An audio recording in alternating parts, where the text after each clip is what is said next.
ser una de mis entrevistas de personas interesantes, que espero que te guste esta entrevista. Bueno, muchas gracias por lo de persona interesante. No sé si corresponderá, ya veremos, ya veremos. Bueno, quiero que sepas que esta entrevista es un homenaje a tu nieto, del que hablaremos después. Y quiero dar a la audiencia, informar que hace 3 años nos conocimos a través de una ONG que hace acompañamientos a personas mayores. Gracias a esto nos hemos convertido en amigas. Y creo que todo el mundo debería hacer un voluntariado al menos una vez en la vida. Vamos a hablar de un suceso muy triste para todos, en el cual omitiremos los nombres y lugares para evitar represalias. ¿Estás de acuerdo, no, Leonor? Muy de acuerdo. Bueno, empiezo con la entrevista. Primera pregunta, ¿por qué te llamaban la Argentina más española? Bueno, será porque es verdad, porque me siento muy española. Me siento muy española, claro, y argentina también, pero las raíces son las raíces y la sangre y las vivencias, porque yo de muy pequeñita he vivido muy lejos en Argentina, pero he vivido la Guerra Civil Española. He visto a mi padre llorar porque recibió la noticia de que habían matado a uno de mis tíos.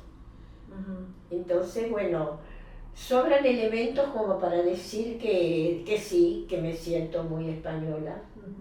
Y Argentina también por el lugar donde me tocó nacer. Mis padres eran inmigrantes españoles. ¿En qué año emigraron? ¿Te acuerdas del año?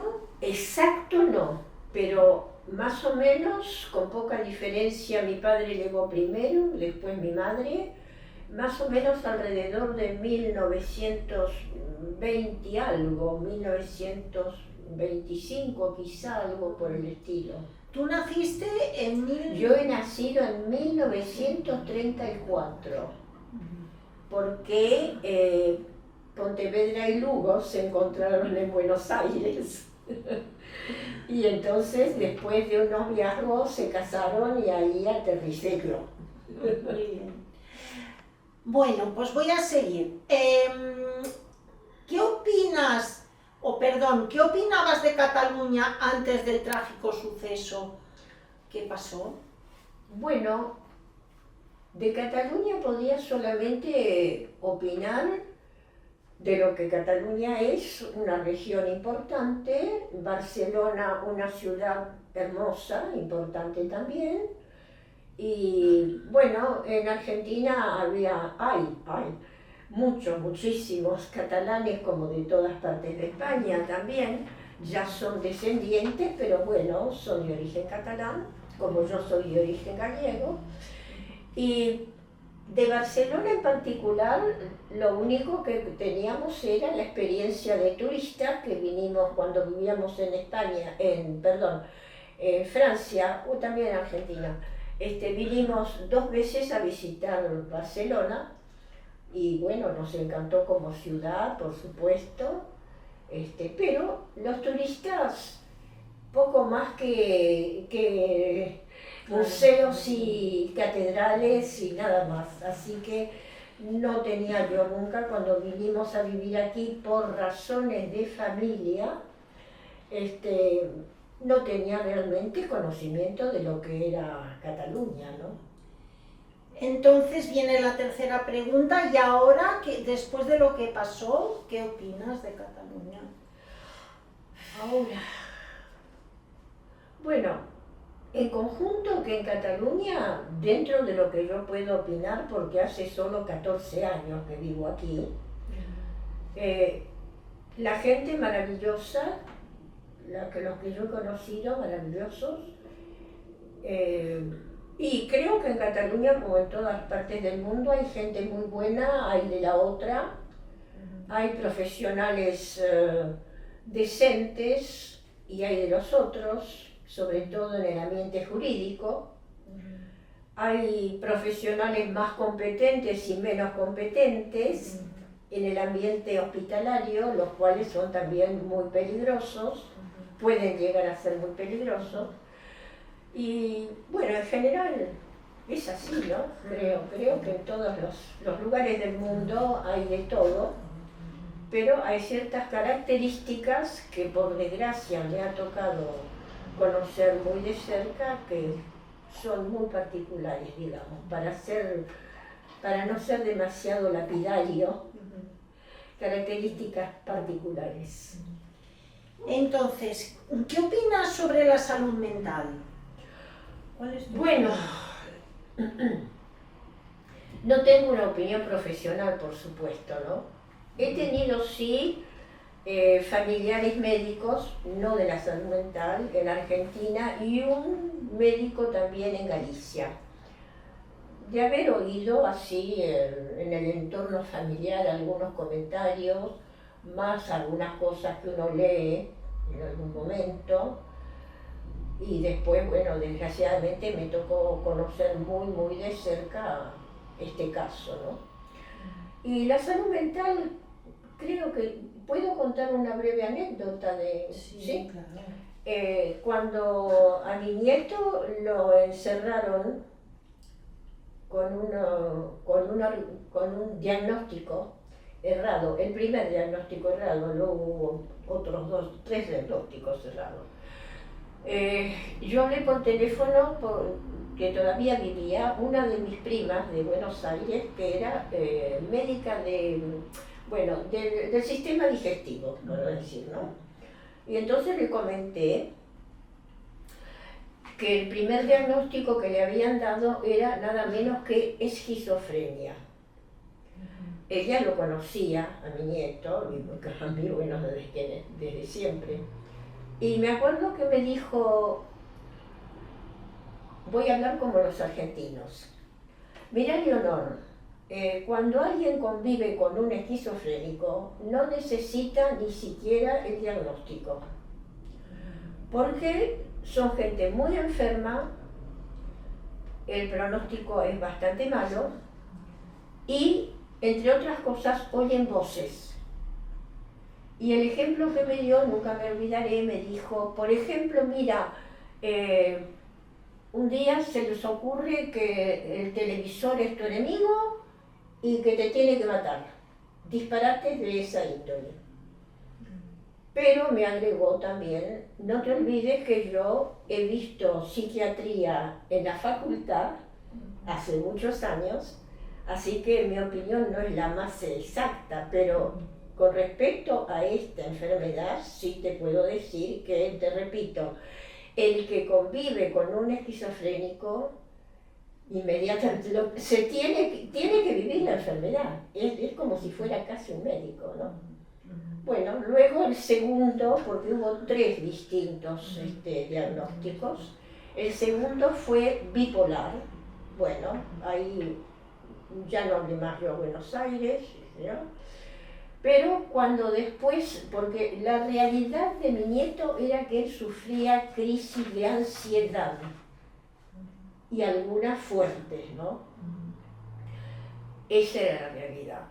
Entonces, era derivada de su circunstancia. Sí, bueno, sí, tenía mucho que ver su historia con respecto a sus padres, ¿no? Porque él, además de mi nieto, de nuestro nieto, fue desgraciadamente el hijito de la vejez, desde bebé. Entonces, y luego también por circunstancias laborales, de falta de trabajo. Bueno, eso sí. Le agravó, sí, ¿no? Sí. También la ansiedad. Pero pesaba mucho su historia, ¿no? También. De familia. Y entonces, el tercer diagnóstico, bueno, ya ni me acuerdo en este momento, hubo tres diagnósticos distintos, pero en una de sus crisis de ansiedad, cuando ya lo tenían encerrado, hizo una crisis, me imagino, fuerte, no sé cómo fue, y lo maniataron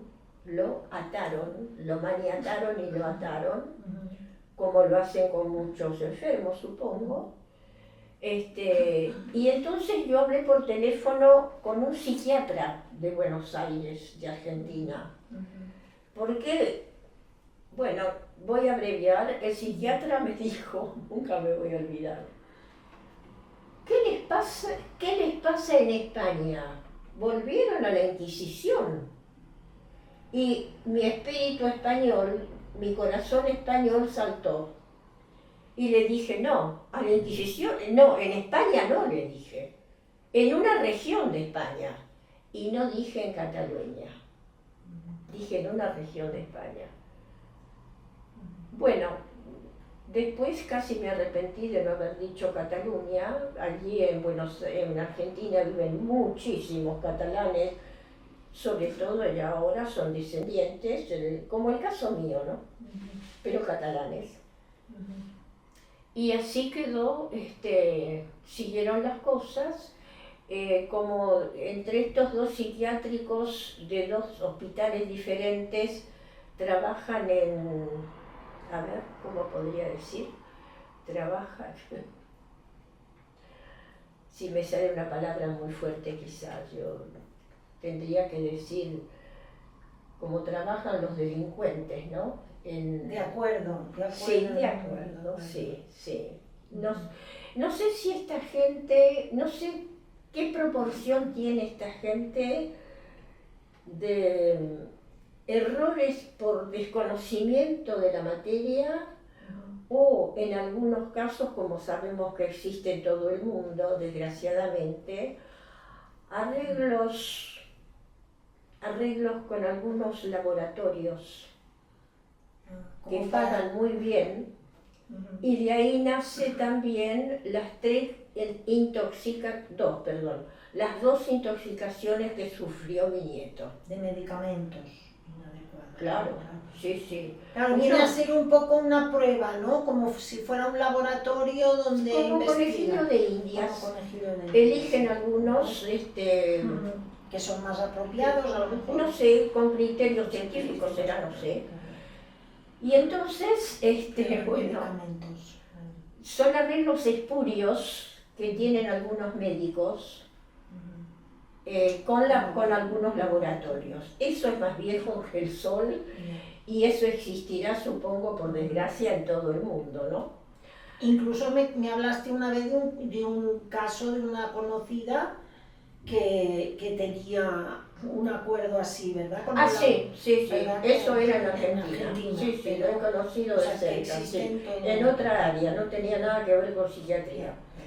Entonces mi nieto sufrió 2 intoxicaciones, una de ellas muy grave, que detectó un psiquiatra excelente como profesional y como persona, de otro hospital situado en Barcelona capital, ¿no? Para no dar ningún nombre. Entonces, mi nieto, que era un chico de 2 metros de altura, un gran deportista, y... Tenía 22 años, ¿no? 22 años, tenía 23. Cuando lo mataron, 23. 23. Sí. Y entonces le daban un medicamento que se llama Plenur, que contiene un elemento muy tóxico que se llama litio, y él tenía un físico extraordinario, además de bellísimo, bueno, porque las abuelas, pero no hay fotos.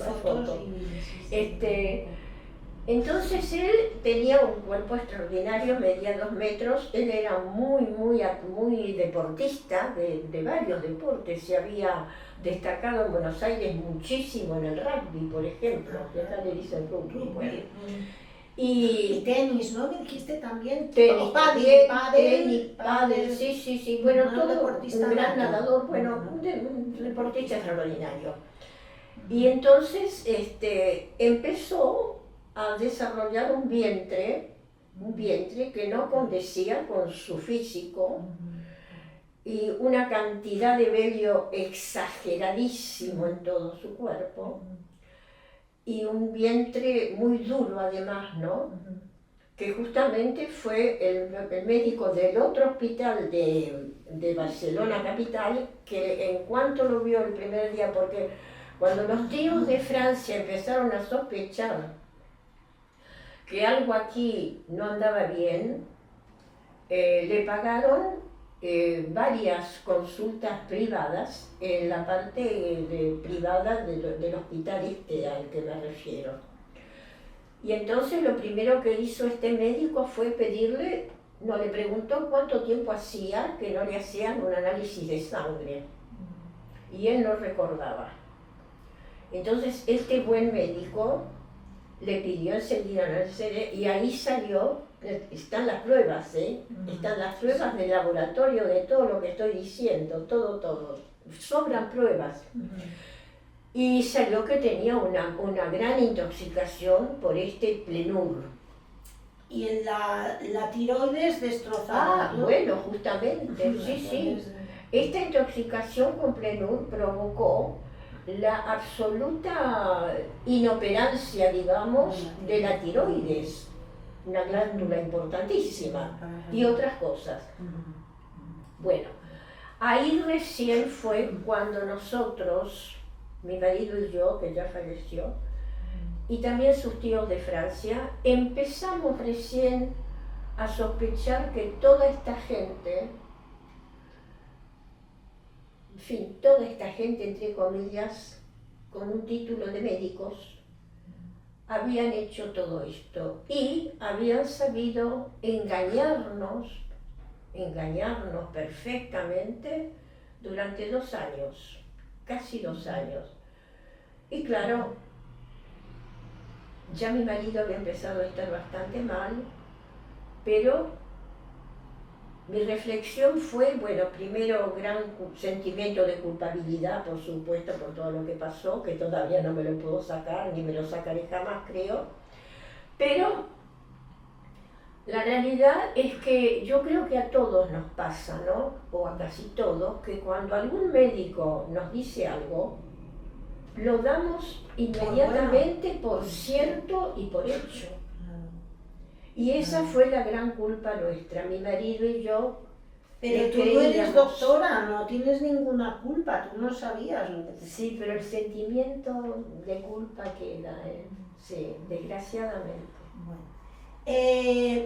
Una pregunta que creo que te va a gustar. Si pudieras crear una ley para defender a las personas con problemas mentales, ¿qué pedirías en esta ley? Bueno, no sé si es utópico lo que voy a decir, ¿no? Nunca se sabe. Lo primero que pediría es que los médicos, los psiquiatras, tengan una muy buena formación académica. Eso es lo primero que pediría. Y, si es posible, condición humana.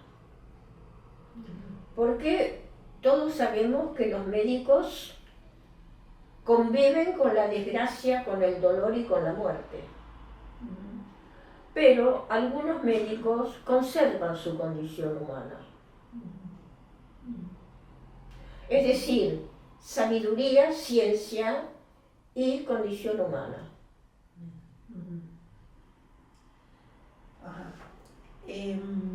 Porque recuerdo que cuando me hablabas de que había ido al psiquiatra de Barcelona Centro, volvía muy contento, ¿verdad?, de las visitas. Bueno, contento, sí, relativamente, porque... O tranquilo. Sí, sí. Bueno, podríamos decir, sí, contento, satisfecho. Es decir, él era un chico muy reservado con nosotros para algunas cosas, porque él había desarrollado con respecto a sus abuelos, mi marido y yo, algo así como un sentimiento de un poco de protección. Nos veía muy mayores, yo hoy tengo 91 años. Recién cumplidos y muy bien llevados. Sí, recién cumplidos. Y entonces él nos amaba mucho, por supuesto, y nosotros a él, claro. Y entonces él hacía muy pocos comentarios con respecto a su experiencia de aquí, de estos 2 fatídicos hospitales. Muy poco. Y quejas por ejemplo, en esos lugares los enfermos, los pacientes pasan hambre, Hambre. sufren hambre, maltratos. Son atados, ¿no? Me dices que son atados, suelen ser atados. ¿No? Cuando tienen, bueno, en el caso de él lo han atado 2 veces porque se ve que como él tenía una reacción de ansiedad tan importante que nunca le habíamos visto, pero claro, es que nadie hubiera soportado todo lo que él tuvo que soportar, nadie. Y entonces, así sucedió que de un hospital lo pasaron al otro, de un psiquiátrico lo pasaron al otro, porque como dije antes, es evidente que trabajan en complicidad. La palabra es dura, pero es la realidad.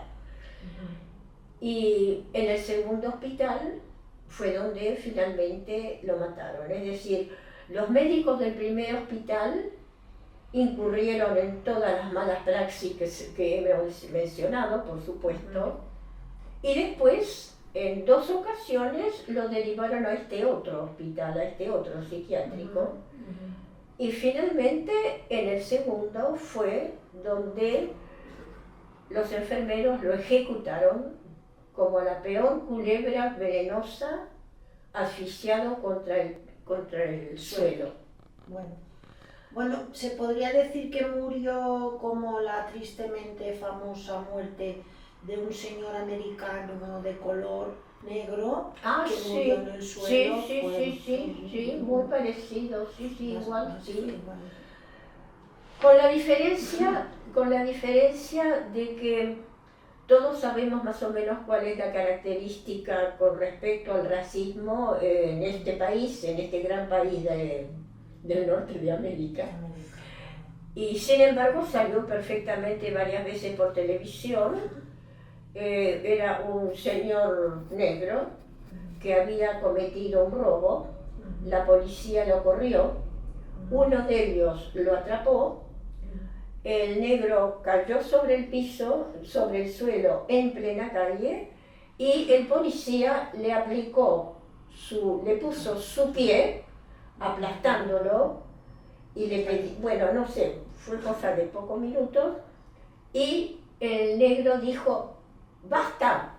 Fue lo último que dijo y murió asfixiado. De la misma manera que murió mi nieto, nada más que mi nieto, según los testigos presenciales, fue atacado por 4 enfermeros. Ahora, ¿por qué?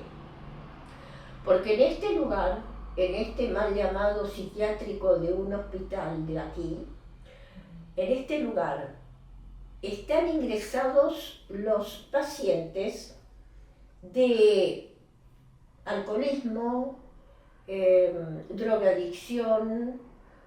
Recuerdo que había un señor que había tenido un accidente de moto y había tenido que operarle por el cráneo, la cabeza, algo así. Yo había hablado con él porque yo, cuando mi marido todavía no estaba ingresado en otro lado, yo iba todos los días a ver a mi nieto y a llevarle comida.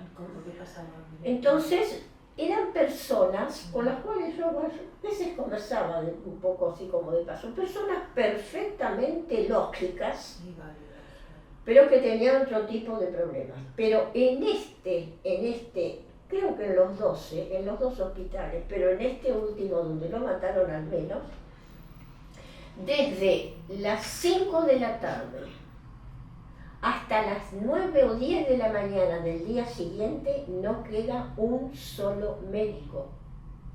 No, ni uno. Quedan solo enfermeras. ¿Y no tienen desfibrilador tampoco?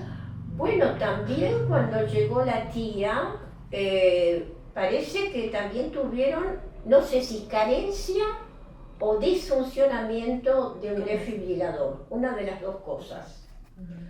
Y bueno, cuando llegó la policía, ellos contaron su versión, a los mozos contaron su versión, a la tía también, contaron la versión que quisieron. Y es que había muerto en la camilla, ¿no? ¿Cómo? que había muerto en la camilla, me dijiste, ¿no? Sí, sí, parece que todavía estaba atado o casi atado cuando murió, sí. Entonces, bueno, en principio, claro, la policía y los tíos creyeron lo que le dijeron los enfermeros, pero cuando ya, bueno, lo tuvieron 10 días en la morgue, le hicieron 2 autopsias, y bueno, los tíos de Francia empezaron el juicio contra esta gente, contra todos, ¿no? Y los 2 hospitales. Y bueno, hubo forenses, hubo un juez de instrucción,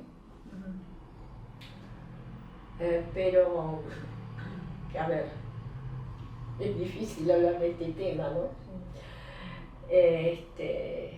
En todo el mundo, creo yo, que en todo el mundo hay gente de la justicia que son verdaderos profesionales honrados, honestos. Pero desgraciadamente los hay que tienen precio. No sé si soy clara. Yo creo que sí. Que tienen precio. Entonces el juez de turno, que es un juez de instrucción, del cual podría dar nombre, pero no lo voy a dar, sin duda es uno de los que tienen precio. Y de los psiquiatras forenses y de todos los que participaron. Ahora, ¿qué nos mueve a nosotros? Y yo me pregunto, ¿no? Porque yo estoy actuando en función de lo que era mi nieto. Mi nieto era un ángel de bondad que amaba la vida y que estaba siempre dispuesto, como tú, por ejemplo, para ayudar a todo el que necesitara. Él no podía pasar al lado de alguien que pidiera limosna sin dar algo al menos. Y otras cosas.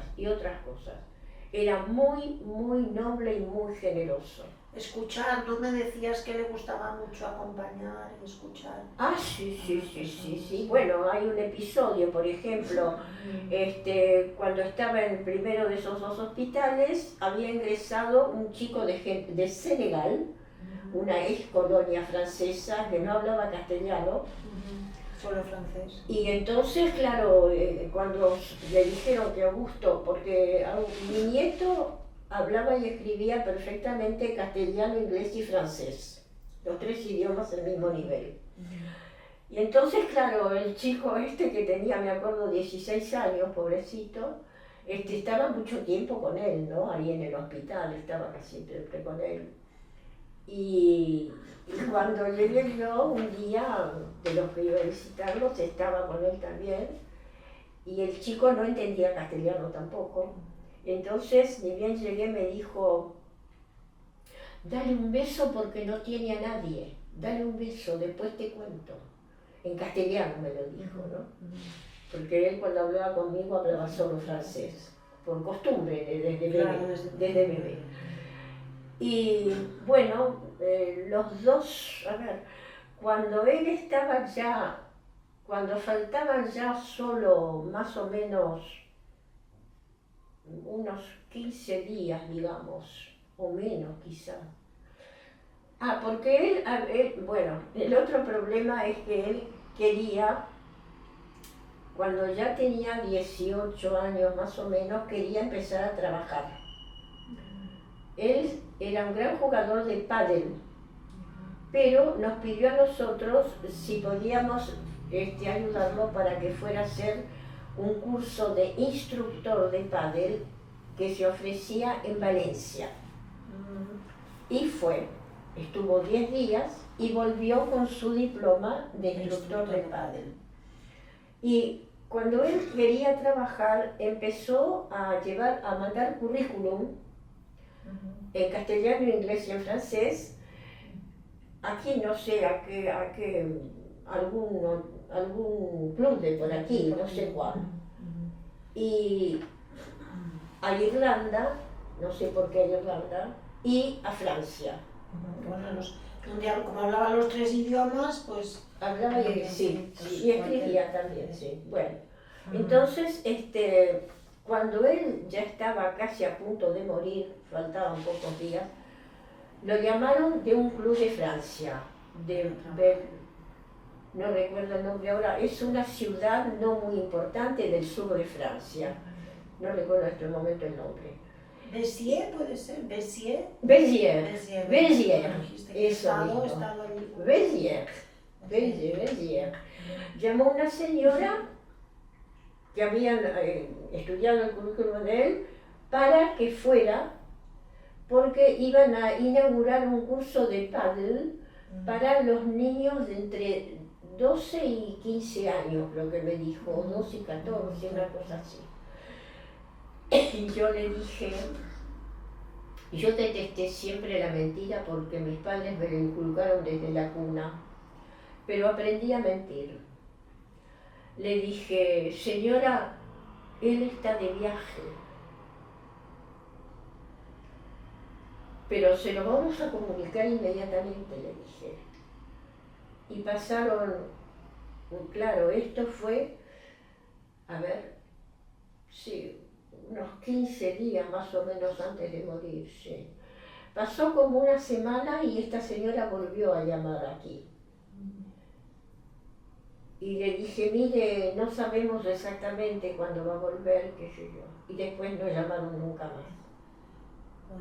Por supuesto a él nunca se lo hubiéramos dicho, ¿no? Porque hubiera sido muy triste. Entonces, para terminar, ¿qué querías decir a todo el mundo que te faltó por decir? Bueno, posiblemente no soy la persona más adecuada para dar consejos, ¿no? Pero esta vivencia tan cruel, como a mí también me ayudó, me gustó siempre mucho ayudar, ¿eh? A mí también me gustó mucho y pude ayudar en otras épocas. De distinta manera. Y entonces lo que yo quisiera, en memoria de él, que era tan noble, tan generoso, advertir que si tienen en algún momento la desgracia de tener algún ser querido sufriendo algún tipo de patología mental, que tengan muchísimo cuidado, que no se dejen llevar escuchando lo que digan los psiquiatras al pie de la letra y contra todo razonamiento. Quisiera poner en alerta a la gente que tenga la desgracia de tener un ser querido con problemas psiquiátricos, repitiendo que en psiquiatría, como en cualquier otra especialidad, hay buenos médicos, buenas personas, y hay los otros. Un llamado de advertencia sería, diría yo, médicos y hospitales, ¿no? O sea, que pidan varias opiniones a ser posible, ¿no? Que no se queden... Claro, que no hagan como hicimos mi marido y yo cada martes en uno de estos hospitales, cada martes a la mañana, reciben a los familiares de los enfermos que están ingresados. Y a nosotros sí también, por supuesto, mi marido y yo íbamos todos los martes. Y claro, todo lo que nos decían para nosotros era palabra santa, digamos, ¿no? Es decir, no sé, por eso digo, cuando yo hablo con un médico, le creo palabra por palabra todo lo que me dice. No sospecho ni que está muy equivocado, o en otros casos, ni que es un delincuente más con arreglos espurios con algún laboratorio. poner en alerta a la gente, no que tenga miedo de los médicos, no, no, no, los médicos son una de las mejores cosas que hay en el mundo, pero que estén alerta, que no se dejen engañar 2 años como nos dejamos engañar nosotros. A pesar de lo que nos habían dicho estos médicos de Argentina, ¿no? Que Argentina es un país que, que tiene, creo, 2 cosas extraordinarias, que es el territorio enorme y riquísimo que le tocó y el nivel académico de Argentina, que es muy alto. Bueno, no me queda más que disculparme por haber abusado de tanta paciencia de escucharme. No, yo te agradezco lo elegante, lo educada y lo cariñosa que siempre has sido conmigo. Me faltaba agregar uno último. He conocido aquí personas de las mejores que he conocido en mi vida y una de ellas es mi querida amiga Nuria, que tiene la sensibilidad y la bondad de conmoverse ante el dolor ajeno.